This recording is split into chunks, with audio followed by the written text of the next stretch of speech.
क्या दिख रहा है? अ प्योर डिवाइन साइंटिस्ट, एक ऐसा प्योर एनर्जी जो पूरे एम्पायर को डीमन से प्रोटेक्ट करता है। आपके जैसे इस एम्पायर के लोग भी यही समझते थे, पर जो साइंटिस्ट आपके सामने दिख रही है वो साइंटिस्ट क्या, एक लड़की भी नहीं है। तो ये कौन है जो पूरे एम्पायर के साथ छल करने की कोशिश कर रही है? क्यों? स्टोरी में आया ना ट्विस्ट। बहुत साल पहले जब डेविन डोर खोला था, उस समय डीमन का अटैक बहुत ज्यादा बढ़ गया था, पर गॉडेस की ब्लेसिंग के साथ एक लड़की सामने आई जो उस डीमन के साथ फाइट करके पूरे एम्पायर के लोगों को बचाया। और इसी के साथ गॉडेस ने उस साइंटिस्ट को ब्लेसिंग दिया कि आगे जाके उसकी फैमिली में जितनी भी लड़कियां पैदा होगी, सबके पास वो डिवाइन पावर होगा जो उसके पास है, और वो ऐसे ही लोगों का भला करती रहेगी इस एम्पायर की। कहानी की शुरुआत डाना नाम की एक लड़की के साथ होती है जो क्लोरस एकेडमी में एक स्कॉलरशिप स्टूडेंट के हिसाब से आई थी। इस एकेडमी में बस नोबेल और रिच इंसान ही पढ़ सकते थे।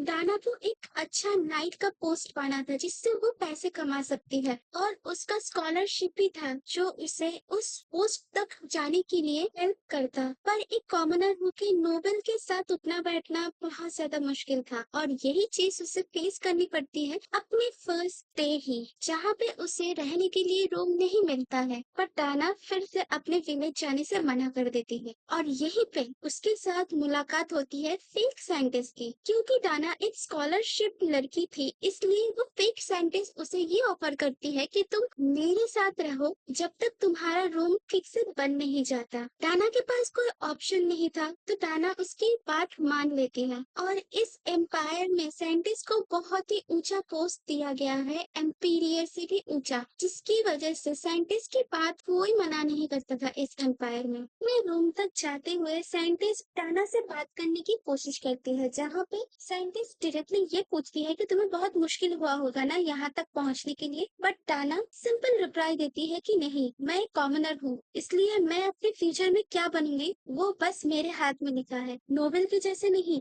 कि उसे बस वही करना पड़ेगा जो उसकी फैमिली चाहती है। तो मैं एक आजाद पंछी हूँ। ये सुन के उस फेक साइंटिस्ट को कुछ तो होता है, इसलिए वो डायरेक्टली ये बोल देती है कि डाना, मैं तुमसे दोस्ती करना चाहती हूँ, तुम मेरी दोस्त बनोगी। बट डाना डायरेक्टली वहाँ साइंटिस्ट को मना कर देती है, ये बोल के कि मुझे इतना अटेंशन किसी से नहीं चाहिए, और मैं यहाँ पे पढ़ने आई हूँ, दोस्त बनाने नहीं। ये सुन के साइंटिस्ट को बहुत ज्यादा बुरा लगता है, क्योंकि आज तक साइंटिस्ट की जिंदगी में ऐसा कोई इंसान था ही नहीं जिसने उसे अटेंशन नहीं दिया होगा। पर उसने अपना गुस्से को काबू में करके उस चीज को लेट गो कर दिया। आगे हमें दिखाया जाता है कि डाना और साइंटिस्ट का रूम बस पास में ही है, जिस चीज से डाना को थोड़ा सा भी फर्क नहीं पड़ता है, क्योंकि डाना को ये लगता है कि साइंटिस्ट बस एक बिगड़ी हुई लड़की है और कुछ नहीं। बट फिर भी वो साइंटिस्ट की शुक्रगुजार है कि उसे रहने के लिए एक जगह दिया। ऑलमोस्ट सुबह के टाइम कुछ आवाज के साथ डाना का नींद खुल जाता है, और उसे ऐसा लगता है कि उसके पास वाले रूम में जहाँ पे साइंटिस्ट रह रही है उसको किसी ने अटैक कर दिया है। तो डाना बिना कुछ सोचे समझे साइंटिस्ट के रूम में चली जाती है, और उसे साइंटिस्ट की जगह कोई और ही दिखता है, एक एडल्ट इंसान जो कि याना की तरह ही दिख रहा था। डाना बहुत ज्यादा शॉक हो जाती है कि साइंटिस्ट याना की जगह ये लड़का कौन है, और उसी टाइम पीछे से जैसे ही सूरज की रोशनी उस इंसान के ऊपर पड़ती है, वो इंसान बदल के 13 साल का एक छोटा बच्चा बन जाता है। उस बच्चे की हाइट साइंटिस्ट से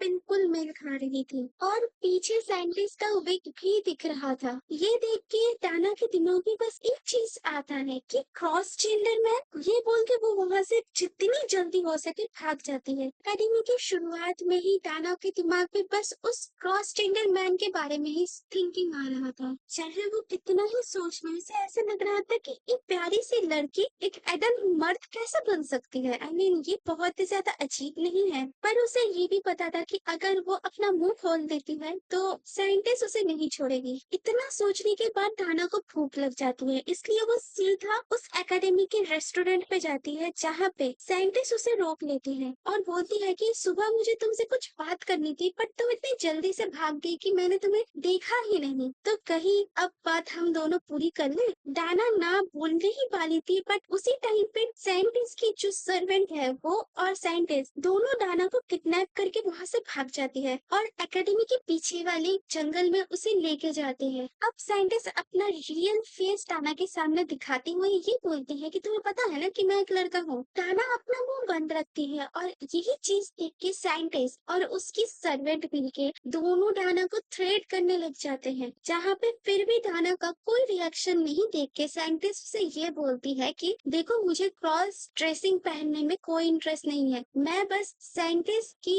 अनुपस्थिति के कारण उसके जैसा ड्रेस पहन के सबके सामने आती हूँ, ताकि किसी को शक ना हो कि रियल साइंटिस्ट अभी इस टाइम पे एम्पीरियर पे नहीं है। ये सब सुनने के बाद भी डाना को थोड़ा सा भी फर्क नहीं पड़ा और उसका ऐसा इमोशनलेस फेस देख के साइंटिस्ट ने उसे ये बोला कि आज से मैं तुम्हें मारूंगा तो नहीं, बट तुम्हें मेरा सीक्रेट को सीक्रेट ही रखना पड़ेगा और तुम्हें मैं अपने गार्ड के तौर पे हायर करता हूँ, ताकि तुम मेरा सीक्रेट किसी को ना बोलो और मैं तुम पे क्लोजली नजर भी रखूं। डाना बोलती है कि उसे ये जॉब नहीं करनी है, बट साइंटिस्ट उसे ये समझा देती है कि उसके पास और कोई ऑप्शन नहीं है, क्योंकि अगर उसने ये जॉब करने से मना किया तो पक्का वो मरने वाली है। इसलिए वो इतना सोचती है कि वो बस एक टेम्पररी गार्ड है और इससे शायद उसे कुछ एक्सपीरियंस भी मिल जाएगा, तो एकेडमी खत्म होने के साथ साथ उसे शायद एक अच्छी जगह पर नौकरी भी मिल जाए। इसलिए वो इस जॉब को करने पे हाँ बोल देती है।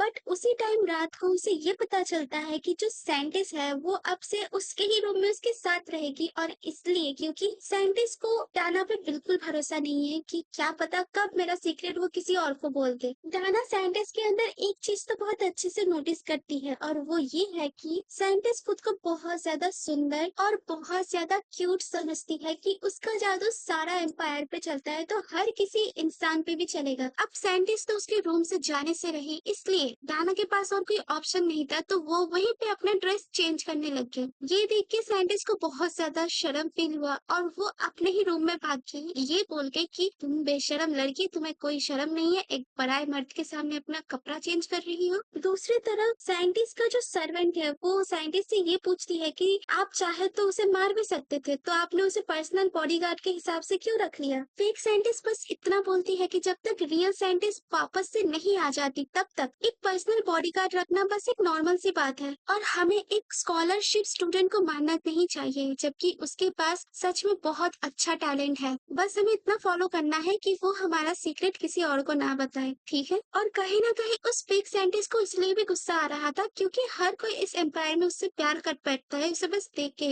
बट उस कॉमनर लड़की के फेस में कोई रिएक्शन ही नहीं होता है। शायद इसकी वजह से ही फेक साइंटिस्ट ये डिसाइड करते हैं कि वो उसे जिंदा रखेगा उसकी सच्चाई देखने के बाद भी, बट उसका ऐसा अफेक्शन देख के उसकी सर्वेंट ये बोल पड़ती है कि शायद आप दाना के ऊपर कुछ ज्यादा ही इंटरेस्ट लेने लगे हो। बट इस चीज को साइंटिस्ट ना बोल देती है कि ऐसा कुछ भी नहीं है, मैं बस एक साइंटिस्ट हूँ और मुझे दया दिखाना आना चाहिए चाहे वो कोई भी इंसान हो। अब साइंटिस्ट बहुत ज्यादा गुस्से में थी क्योंकि दाना उस बेड पे सो रही थी जिस बेड पे साइंटिस्ट को सोना था, बट इस चीज पे साइंटिस्ट की जो सर्वेंट है वो बिना कुछ बोले वहां से चली जाती है कि ये आपकी प्रॉब्लम है, आप खुद देख लो, मुझे परेशान मत करो। फेक साइंटिस्ट दाना को उठाने की बहुत ज्यादा कोशिश करती है, बट दाना इतनी टायर्ड थी कि उसे उठना ही नहीं था, और इसी टाइम पे फेक साइंटिस्ट बदल के अपने असली रूप में आ जाते हैं और दाना के साथ वहीं पे सो जाते हैं। नेक्स्ट मॉर्निंग जैसे ही दाना की आंखें खुलती है वो अपने सामने साइंटिस्ट को देखती है और उसे ये सुनने को मिलता है कि वो अब से गार्ड के तौर पे साइंटिस्ट के साथ ही घूमती रहेगी जहाँ पे भी साइंटिस्ट जाएगी। अब इसी दौरान फेक साइंटिस्ट रियल साइंटिस्ट के बारे में बात करते हैं जहाँ पे वो ये बोलते हैं कि जो रियल साइंटिस्ट है उसे साइंटिस्ट का ड्यूटी निभाना ही नहीं था, इसलिए वो जिससे प्यार करती है उसके साथ वो भाग गई। उसकी जगह लेने के लिए फेक साइंटिस्ट को जबरदस्ती इस पोजीशन पे आना पड़े। अब डाना को एक और चीज पता चलता है कि साइंटिस्ट के साथ जो लड़की घूम रही है सर्वेंट बन के वो भी लड़का ही है। डाना को ये सब सुनने के बाद यकीन ही नहीं हो रहा था कि वो कैसे इन सारे पागलों के बीच में फंस गई। साइंटिस्ट का पूरा दिन का ड्यूटी ये था कि वो सुबह में रेडी होती है, स्कूल में जाती है, अच्छा परफॉर्मेंस करती है, सबका दिल बहलाती है और फिर शाम को वापस अपने रूम में आ जाती है। और यहीं पे आने के बाद साइंटिस्ट को मारने के लिए बहुत सारे असैसिनेट भेजा जाता है जिसे साइंटिस्ट या तो ज्यादातर साइंटिस्ट का मेट है ठिकाने लगा देती है, और वो भी जो लड़कों का डॉग है उसके पीछे के जंगल में ले जाके। अब एकेडमी में एक ऐसा टाइम आता है जहाँ पे सब लोग आके अपना प्रॉब्लम साइंटिस्ट के पास बताते हैं और साइंटिस्ट उस चीज का सोल्यूशन बताते हैं, बट इसके बदले में साइंटिस्ट को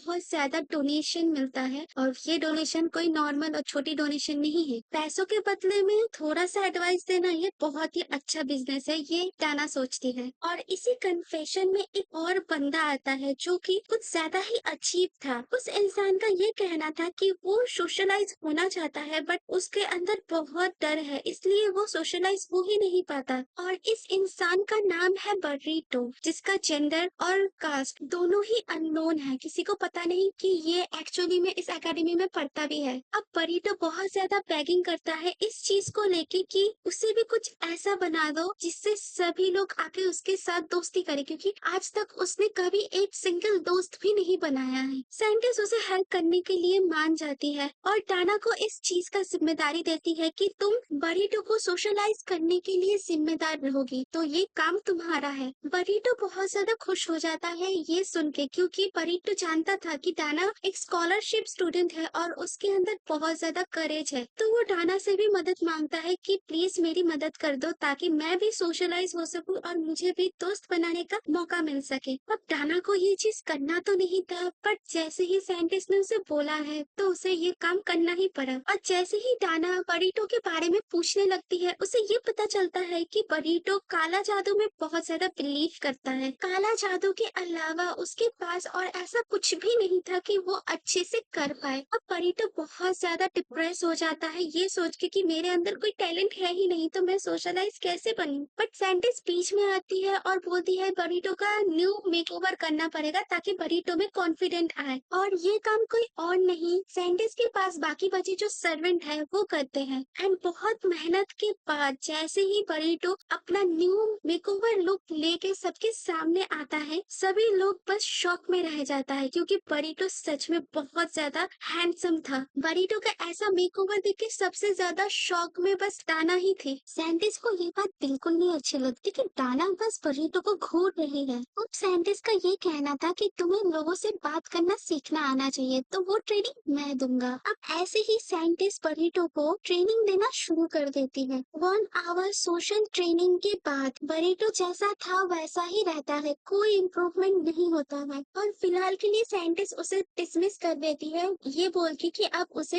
रेस्ट करना है। सबके चले जाने के बाद डाना साइंटिस्ट से ये बोलती है कि देखो, अपीयरेंस से कुछ फर्क नहीं पड़ता, इंसान अंदर से कैसा है उससे ही फर्क पड़ना चाहिए, है ना। बट फेक साइंटिस्ट को ये बिल्कुल पसंद नहीं आता कि उसे डाना कोई भी सजेशन और एडवाइस दे। इस घटना के 1 महीने बाद ही एकेडमी में बॉलरूम पार्टी अरेंज किया गया, जहाँ पे साइंटिस्ट मेन अट्रैक्शन बनी और डाना को नई नई चीजें खाने का मौका मिला। अब यहाँ पे एक और लड़का आता है जिसका नाम है लॉरेंस। इस लड़के का फैमिली बैकग्राउंड बहुत स्ट्रॉन्ग था, क्योंकि ये लोग मिच फैमिली से बिलोंग करते थे। बट सबसे बड़ी बात ये थी कि डाना को इसके बारे में कुछ पता ही नहीं था कि ये बंदा एक्चुअली में क्या है। तो लॉरेंस यहाँ पे अपना इंट्रोडक्शन खुद देता है, बोलता है कि मैं बहुत अमीर खानदान से हूँ, पढ़ाई लिखाई में भी टॉप क्लास हूँ और मैं दिखने में भी बहुत अच्छा हूँ। और जो चीज लॉरेंस को पसंद नहीं था वो ये था कि हर एक एग्जाम में डाना फर्स्ट पोजीशन पे आ रही थी। तो लॉरेंस डाना को बहुत ज्यादा ह्यूमिलेट करने की कोशिश करता है, बट वो कर नहीं पाता। इससे लॉरेंस तो बहुत ज्यादा शॉक होता है और यही चीज का मौका देख के डाना वहाँ से भाग जाती है और बरीटो के बारे में चिंता करती है। बट वहीं पे उसी टाइम बरीटो का एंट्री होता है। बॉल पार्टी में रहने वाले सारे लोग बहुत ज्यादा शॉक हो गए थे, क्योंकि ऐसा इंसान और ऐसा हैंडसम इंसान शायद कोई ने देखा होगा। इसलिए वहाँ की स्पेशली जो नोबल लड़की थी वो बरीटो पे हमला कर देती है ये बोल के कि ये इंसान यंग है, हैंडसम है और नोबल भी है, तो इसको हस्बैंड मटेरियल माना जाएगा। और सभी लड़कियां बरीटो के लिए लड़ पड़ती हैं। बरीटो के साथ ऐसा कुछ बहुत ही पहली बार हो रहा था, तो उसे पता नहीं था कि क्या करे। और सभी लोग बातें बनाने लग गए कि बरीटो नाम का ये इंसान कौन है, कभी तो देखा नहीं इसे एकेडमी में। उस भीड़ में बरीटो बहुत ज्यादा एंशियस फील कर रहा था। बट उसी टाइम डाना वहाँ पे आ जाती है और अपना हाथ बरीटो के लिए आगे बढ़ाती है। डाना बरीटो से ये पूछती है कि क्या मुझे तुम्हारे साथ डांस करने का मौका मिलेगा। बरीटो यहाँ पे बहुत ज्यादा शॉक था, क्योंकि ऐसा पहली बार हुआ है कि कोई ने आगे आके उसके लिए स्टैंड लिया होगा। बरीटो डाना का रिक्वेस्ट एक्सेप्ट कर लेता है और डाना उसे ये समझाती है कि तुम ज्यादा नर्वस फील मत करो, वरना नोबल तुम्हें देख के और ज्यादा बातें बनाएंगे। और उसे डांस करना नहीं आता है तो लीड तो बरीटो को ही लेना पड़ेगा। बरीटो फिर भी बहुत ज्यादा एंशियस फील कर रहा था, तो डाना उसे ये एक्सक्यूज देती है कि तुम हर एक नोवेल को पोटैटो और भी बहुत सारी सब्जी के जैसे देखो तो तुम्हें एंशियस फील नहीं होगा। और एक बात जो डाना उसे बोलती है वो ये है कि बरीटो, अगर तुम्हारे पास कोई भी दोस्त नहीं है तो फिर मैं तुम्हारे साथ दोस्ती करना चाहूंगी। तो इस बड़ी सी पार्टी में खुद को अकेला मत सोचो। डाना की इतने से काइंडनेस के साथ बरीटो बहुत ज्यादा कॉन्फिडेंट हो जाता है और उसी टाइम डाना को अपना दोस्त मान लेता है। बरीटो डाना को इतना बोलता है कि मेरा नाम बर्ड है तो तुम मुझे अपने निकनेम से ही बुलाना आज से। तो बताओ तुम मेरे साथ अब डांस करना पसंद करोगी? अब ये दोनों डांस करते हैं जहाँ पे डाना को समझ आता है कि बरीटो को डांसिंग बहुत ही अच्छे तरीके से आती है। और कहीं ना कहीं इस इंसिडेंट के बाद डाना बरीटो का लव इंटरेस्ट बन जाती है। बरीटो और डाना को एक साथ में देख के सैंटिस बहुत ज्यादा जेलस फील करती है। पार्टी ऑलमोस्ट खत्म हो जाता है और यहाँ पे डाना भी बहुत ज्यादा टायर्ड हो जाती है। बट इसी टाइम फिर से डाना को सैंटिस की बाकी मेड किडनैप करके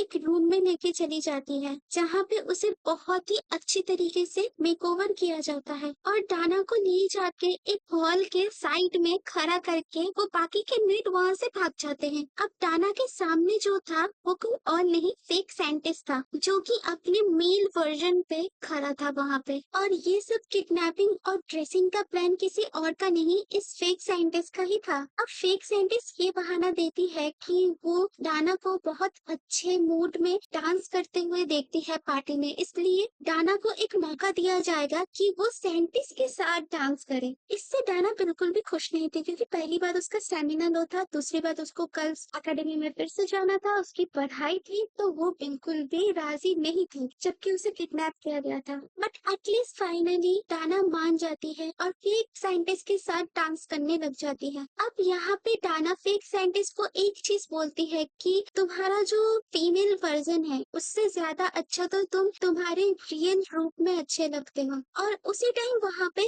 फायर स्टार्ट हो जाता है और फेक साइंटिस्ट को अपनी एक पुरानी मेमोरीज याद आती है जिससे वो वहीं पे थम सा जाता है। पर डाना को ये मोमेंट बहुत ज्यादा अच्छा लग रहा था क्योंकि फायर उसे बहुत ज्यादा पसंद था, तो इसलिए वो एक अच्छी सी स्माइल के साथ फेक साइंटिस्ट को थैंक यू बोलती है और यही पे फेक साइंटिस्ट उससे प्यार कर बैठते हैं। नेक्स्ट मॉर्निंग डाना को एक लेटर रिसीव होता है, ये किसी और की तरफ से नहीं बल्कि बरीटो की तरफ से था। और उसने उस लेटर में बस एक चीज लिखा था कि क्या तुम मुझे डेट कर सकती हो मैरिज को अपने माइंड पे रख के। अब ये चीज फेक साइंटिस्ट पीछे से देख लेती है और वही टाइम पे वो लेटर फाड़ देते हैं और डाना से बोल देते हैं कि जब तक तुम मेरा टेम्पररी गार्ड बन के रहोगी डेटिंग अलाउ नहीं है। बरीटो का सच्चाई बस फेक साइंटिस्ट को ही पता था क्योंकि बरीटो एक्चुअली में उसी एम्पायर का क्राउन प्रिंस था। साइंटिस्ट यहाँ पे बहुत ज्यादा बुरे मूड में थी क्योंकि साइंटिस्ट को ऐसा लग रहा था कि एग्जाम के दौरान डाना ने साइंटिस्ट को बहुत ज्यादा इग्नोर किया है। अब एग्जाम खत्म हो गया है तो डाना को अपना पूरा टाइम साइंटिस्ट के साथ ही बिताना पड़ेगा। अब यहीं पे बरीटो की एंट्री होती है जहाँ पे साइंटिस्ट को ये पता चलता है कि डाना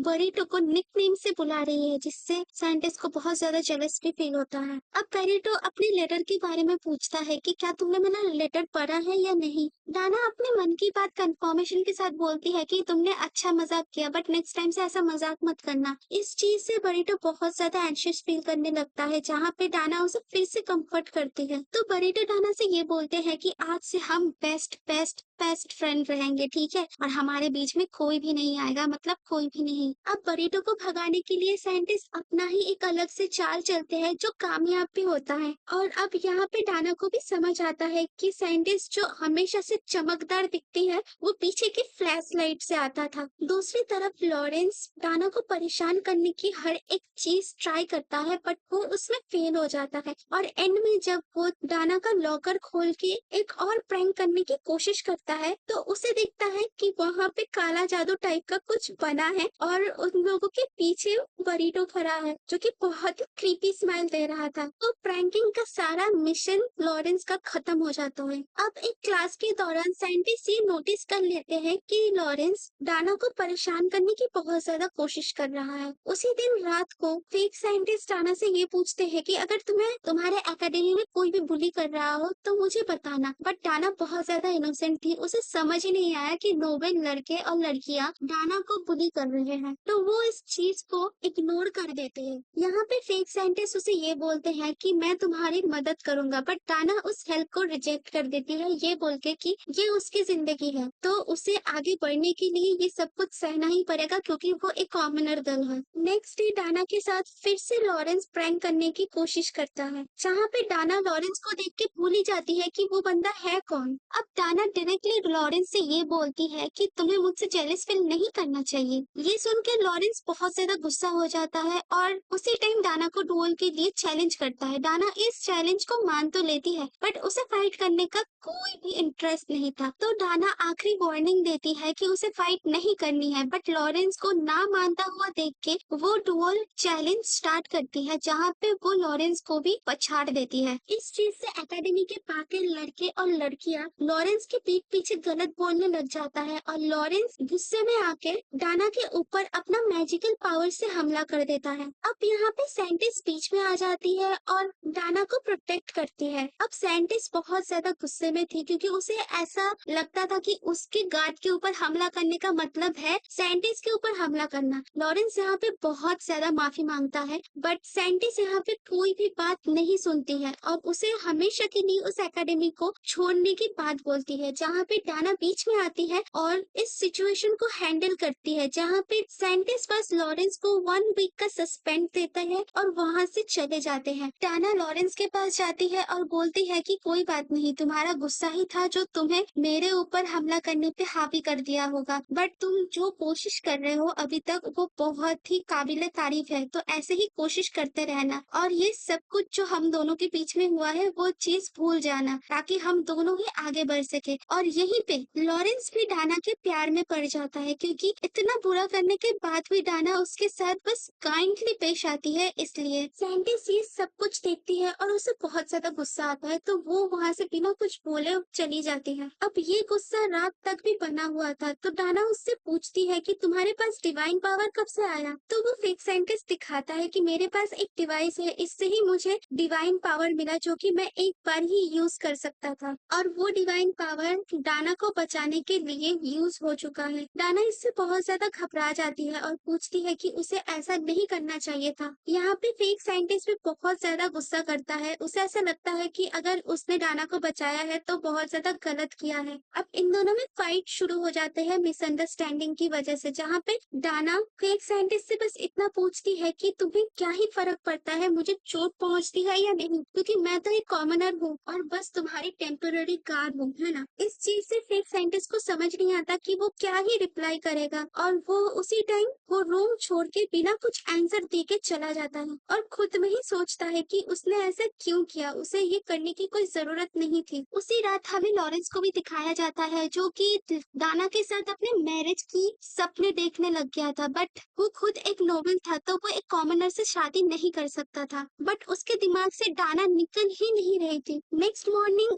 लॉरेंस डाना के पास आके बहुत सारे फ्लावर, खाना, पेस्ट्री गिफ्ट करता है, जिससे डाना बहुत ज्यादा शॉक है। अब डाना क्लियर कर देती है कि उसे ये सब कुछ भी नहीं चाहिए और लॉरेंस को उसके नाम से ही बुलाते हैं। अब हाई सोसाइटी में नाम से बुलाने का ये मतलब है कि वो लोग कपल हैं। अब लॉरेंस भी डाना का नाम लेते हैं और उसे इतना ज्यादा ब्लश फील होता है कि वो वहाँ से भाग ही जाता है। अब डाना को इतना पॉपुलर होता हुआ देख के बाकी की नोवेल लड़कियां डाना के पास आ जाती है दोस्ती करने। अब इन तीनों को देख के डाना को बस पोकेमोन का टीम रॉकेट फील हो रहा था। अब इन तीनों लड़कियों ने डाना को एक ऐसी बात बताई जो कि शायद डाना को पता था कि क्या है उसका पीछे का रीजन। उन्होंने डाना को ये बताया कि लड़कों का जो डॉम है उसके पीछे के जंगल से बहुत ही डरावनी आवाज आती है। और नेक्स्ट डे जब कन्फेशन टाइम आया, सब लोग साइंटिस्ट से यही मांगते हैं कि शायद उन लोगों के डॉम के पीछे के जंगल में कोई भूत आ गया है तो उसे उस चीज से छुटकारा दिला दे। साइंटिस्ट को ये चीज करना तो नहीं था, बट जैसे जैसे ही उसके दिमाग में ये आता है कि शायद अगर मैं ऐसा करूंगा तो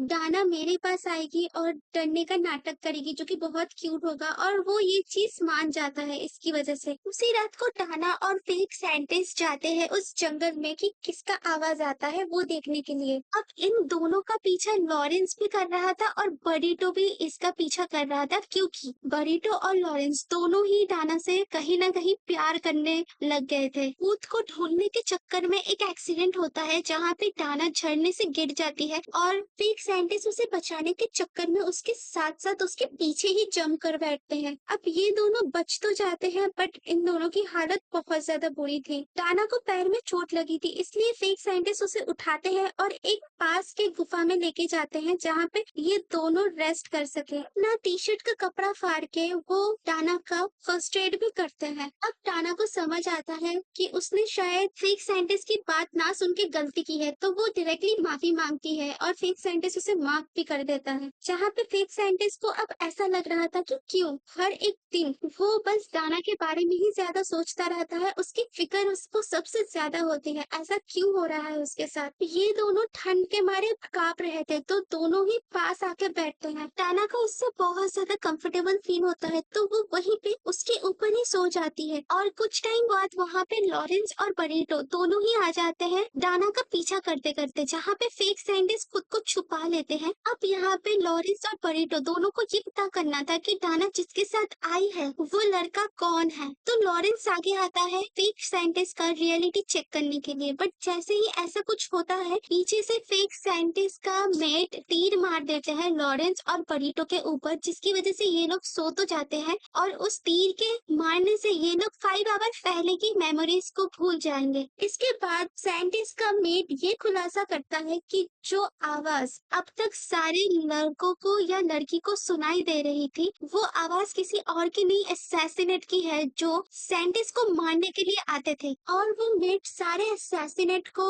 इसी जंगल पे लेके आके ठिकाने लगा देता था। तो अब भूतिया प्रॉब्लम तो सॉल्व हो गई थी, क्योंकि साइंटिस्ट ने उसके मेट को ये बता दिया था कि आज से ही ठिकाने लगाने वाला काम तुम थोड़ा और दूर जाके करना ताकि आवाज लड़कों के डॉम तक ना आए। नेक्स्ट मॉर्निंग लॉरेंस और बरीटो का आंखें खुलता है और इन दोनों का सच में 5 आवर्स का मेमोरी लॉस हो गया था, जहाँ पे डाना कंफर्म करती है कि कल रात वो बस अकेले ही थी, उसके साथ कोई लड़का था ही नहीं। जहाँ पे ये दोनों डाना के ऊपर ट्रस्ट कर लेते हैं और साइंटिस्ट सबको आके इतना बोलती है कि जो आवाज ये लोग सुनते थे वो बस एक जानवर का हुआ करता था। झरने के पानी से भीगने के बाद डाना को बहुत ज्यादा बुखार हो जाता है और फेक साइंटिस्ट उसे ऑर्डर देते हैं कि उसे रेस्ट करना चाहिए। और इतना ही नहीं, फेक साइंटिस्ट खुद उसका सेवा करते हैं। पर डाना जैसे ही थोड़ा सा ठीक होती है फेक साइंटिस्ट के साथ उसका झगड़ा शुरू होता है, इस वजह से कि उसे स्कॉलरशिप पाना है, जिसकी वजह से उसे स्टडी करना है। और एक कॉमन गर्ल के लिए स्कॉलरशिप मिलना और उसके थ्रू अपने ड्रीम को अचीव करने का मतलब क्या होता है वो फेक साइंटिस्ट को पता ही नहीं है। फेक साइंटिस्ट उसकी सिचुएशन को समझते हैं और बस इतना बोलते हैं कि तुम रेस्ट करो और बाकी की जो तुम्हारी स्टडीज और अटेंडेंस है एकेडमी में मैं उसको कवर अप कर लूंगा, क्योंकि मैं यहाँ की साइंटिस्ट हूँ और मुझे कोई नहीं मना कर सकता। साइंटिस्ट का दिया गया ऑफर डाना मान लेती है और फाइनली उसकी बात सुनने लग जाती है और उसे ऐसा लगता है कि उसकी जिंदगी में शायद ये पहली बार है जिसने डाना की मदद की है। 1-2 दिन तक रेस्ट करने के बाद डाना एकदम से परफेक्टली ठीक हो जाती है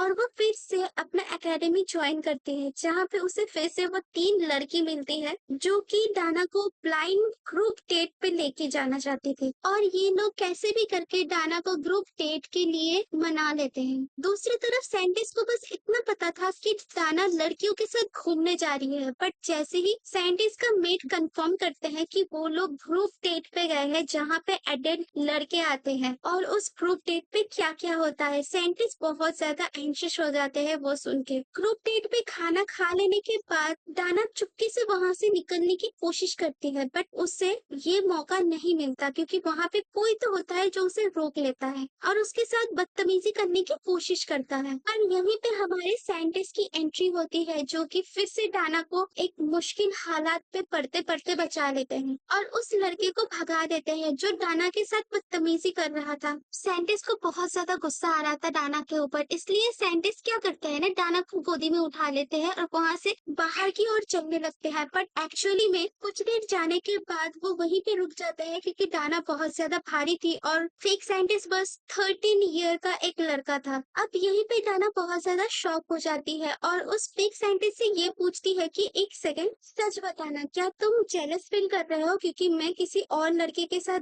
ग्रुप डेट पे आई हूँ? तो गाइस फिलहाल के लिए यहीं पे स्टोरी को पॉज करते हैं, और अगर आपको नेक्स्ट एपिसोड भी सुनना है कि क्या होने वाला है आगे, तो नोटबुक स्टोरीज के साथ बने रहें।